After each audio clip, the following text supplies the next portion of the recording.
Sean todos bienvenidos a esta sección de nuestro curso de Introducción al Nuevo Testamento 1, en el cual vamos a estar verificando o comprobando las respuestas a los cuestionarios de la primera semana. Estos cuestionarios corresponden a las lecciones 1 a la 11 del libro texto que usted tiene de Introducción al Nuevo Testamento 1. Lo que vamos a hacer es que yo voy a ir leyendo la pregunta, voy a dar la respuesta y usted en casa va a estar verificando la respuesta que dio. Si la respuesta que usted presentó no es parecida, no coincide con la que estamos dando aquí, entonces le animo para que vuelva a hacer una lectura de la lección respectiva hasta que logre comprenderla. Esto es el ejercicio que vamos a estar haciendo hoy. Así que vamos a iniciar con la primera pregunta de la lección 1. La primera pregunta de la lección 1 dice, ¿tenemos un evangelio o 4 evangelios? ¿Tenemos un evangelio o 4 evangelios? La respuesta es 1. Tenemos solo un evangelio, aunque tenemos 4 relatos o 4 retratos presentados por los 4 evangelistas. No obstante, tenemos solamente un evangelio de salvación, el evangelio que se basa en la obra y el sacrificio de Cristo Jesús. No obstante, hay una forma lícita en la cual podemos decir los 4 evangelios para referirnos a los 4 retratos que nos presentan Mateo, Marcos, Lucas y Juan. No obstante, corresponden al único evangelio de Cristo Jesús. La pregunta número 2. ¿Por qué los 4 evangelistas no nos dan el mismo retrato de Jesús? ¿Por qué los 4 no resaltan las mismas cosas? Bueno, hay varias maneras de pensar sobre los evangelios y de entender por qué tenemos 4. Quisiera darles 2. La primera trata de testigos oculares y la segunda de retratos. Los testigos oculares tienen cierta variedad de información sobre la vida de Jesús y ellos entonces nos dan esa información que ellos tienen. Uno andaba con Jesús, otro investigaba. Así que ellos nos presentan los resultados de lo que vieron y otros de lo que investigaron. Los evangelios son retratos distintos de Jesús y juntos nos dan una foto más completa de él. La pregunta número 3. ¿Cuáles son los evangelios sinópticos? Bueno, los evangelios sinópticos son Mateo, Marcos y Lucas. ¿Por qué se les llama sinópticos?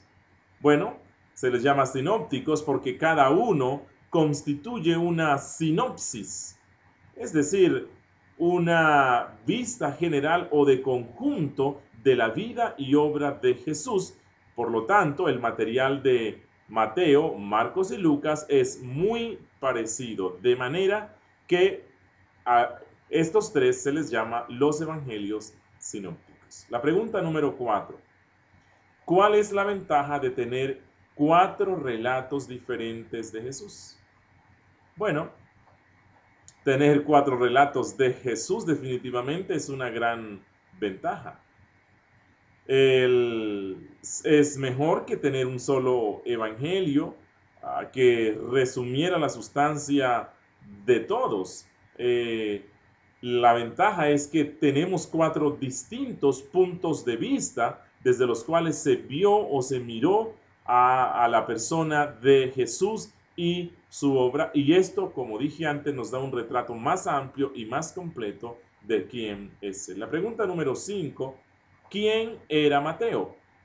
Bueno, Mateo era llamado Leví y era un recaudador de impuestos o un publicano. Él recolectaba los impuestos del pueblo para entregárselos al imperio romano. Los publicanos o recaudadores de impuestos no eran muy estimados por el pueblo, no eran bien vistos. Más bien, esta gente era considerado como tránsfugas, eran considerados como personas que se habían vendido al imperio romano. Y un día Mateo, estando sentado, cobrando los impuestos, el Señor Jesús le llama y él le sigue. y él fue un testigo ocular de la vida de Cristo. La pregunta número 6. ¿Por qué a menudo al Evangelio de Mateo se le llama el Evangelio a los judíos? Bueno, porque los escritos de Mateo contienen la presentación del ministerio y la vida de Cristo con un enfoque especial. Mateo quiere mostrarle a los judíos que Jesús es el Mesías, que en Jesús se cumplieron todas las profecías del Antiguo Testamento, que Jesús es ese Cristo, ese ungido al cual ellos estaban esperando. Por eso se le llama el Evangelio a los judíos. La pregunta número 7. ¿Es el mensaje del Evangelio de Mateo solamente para los judíos? La respuesta es evidentemente no. Ahora, ¿cómo sabemos que el Evangelio de Mateo no es únicamente para los judíos? Porque Mateo nos presenta el Evangelio de salvación y el Evangelio de salvación es para todos los hombres en todo lugar. La pregunta número 8. ¿Quién es Jesús según Mateo? ¿Cómo nos presenta Mateo a Jesús? Bueno, Mateo nos presenta a Jesús como el Rey y Mesías prometido en las Sagradas Escrituras. El Rey y Mesías prometido en las Sagradas Escrituras. La pregunta número 9. ¿Cuál era la relación, según Mateo, entre la ley de Moisés y las enseñanzas de Jesús? ¿Cuál era la relación entre la ley de Moisés y las enseñanzas de Jesús? Bueno, en Mateo, capítulo 5, versículo 17 al 48, encontramos las enseñanzas de Jesús con respecto a la ley y también su relación con la ley. Jesús puntualiza el espíritu de la ley. Él resalta el espíritu de la ley. Los fariseos y los judíos estaban esforzando por obedecer la letra de la ley, pero no en el espíritu correcto. Y en el Sermón del Monte Jesús puntualiza que lo importante es el espíritu de la ley. Y Jesús se presenta a sí mismo como la consumación espiritual de la ley. Él es el que da cumplimiento, el que cumple perfectamente la ley. Jesús condena la mera justicia externa de los fariseos y escribas y enfatiza la actitud recta del corazón que debe ser la fuente de nuestro comportamiento. La pregunta número 10. ¿Quién era Marcos? El escritor del segundo evangelio. Marcos. Bueno, Juan Marcos, su nombre completo, era primo de Bernabé y fue compañero de los apóstoles en sus viajes misioneros.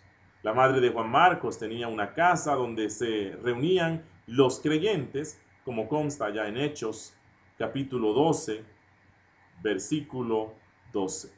Juan Marcos fue compañero de Pablo y Bernabé en su primer viaje misionero y se apartó de ellos, ocasionando alguna fricción entre Pablo y Bernabé, y Juan Marcos se regresó a Jerusalén. No obstante, el apóstol Pablo luego considera a Juan Marcos como alguien muy valioso para su ministerio y le tenía en gran estima. Marcos también fue ayudante del apóstol Pedro. En el próximo video vamos a continuar revisando las preguntas que nos faltan de la lección 1 a la lección 11.